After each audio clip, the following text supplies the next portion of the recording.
7 kilometers long, 25 meters underground, 80 hidden rooms. This is not a metro line. It's a tunnel where Israel says Hamas stored weapons, planned attack, and kept the body of a captured soldier. For 11 years, the family of a Lieutenant Hadar Goldin only had a photograph and a grave without a body. Now, Israel says it's finally found the tunnel where his remains were held. A 7-kilometer maze running under mosque, UN building, and kindergarten. 7 kilometers of concrete and darkness. 25 meters below the street of Rafah. 80 underground rooms. Israel says this is not just a tunnel, it's a complex built by Hamas, running under homes, mosque, even a UN RWA compound.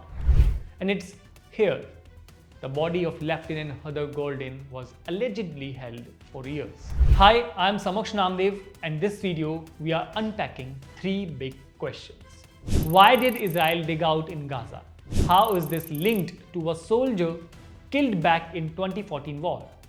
And what does this discovery mean for the current Israel-Hamas conflict and for civilians trapped in between?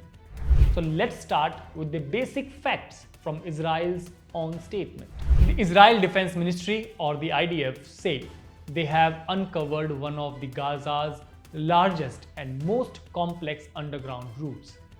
According to them, the tunnel is over 7 kilometers long, around 25 meters deep, and contain 80 hideouts or rooms. According to Israel, this network was not just for movement.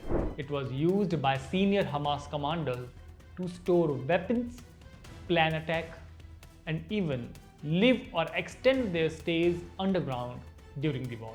They say elite units, the Yalom Combat Engineering Brigade and the Shayatat, 30 naval commandos, were involved in locating and exposing this route. To understand why this tunnel is making headlines, you have to know the name Hadar Goldin. Goldin was a 23-year-old Israeli lieutenant killed during an ambush in Gaza during the 2014 Israel-Hamas war, just about 2 hours after a ceasefire took effect. For years, his body was believed to be held somewhere in Gaza by Hamas.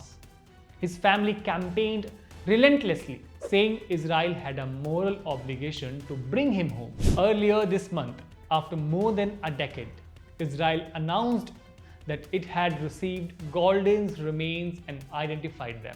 According to IDF, the tunnel revealed now is the same white-crowned tunnel in Rafah where Goldin's body was kept and where senior Hamas members allegedly decided his fate. Now the question is, what does this reveal about Gaza's tunnel network? This discovery feeds into much bigger picture we have been hearing about since 2023, what Israel calls the Gaza Metro, a vast network of tunnels beneath the strip. For Israel, this new tunnel is proof that Hamas embeds its military infrastructure under civilian areas below UN compounds, schools, and religious sites, turning everyday buildings into a human shield. But for Palestinians, there is a different fear that these tunnels are used as a justification for heavy bombing of densely populated neighborhoods. Bombings which, according to Gaza health officials, have killed over 69,000 people, and most of them were civilians. A 7-kilometer tunnel can carry a lot: fighters, weapons, and hostages. And now, political arguments. For the Goldin family, this is closure. But for thousands of families in Gaza, there is still none.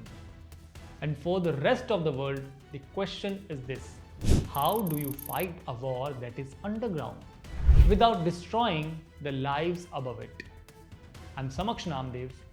Tell us what you think in the comment box. And for more videos, please like, share, and subscribe the Free Press Journal.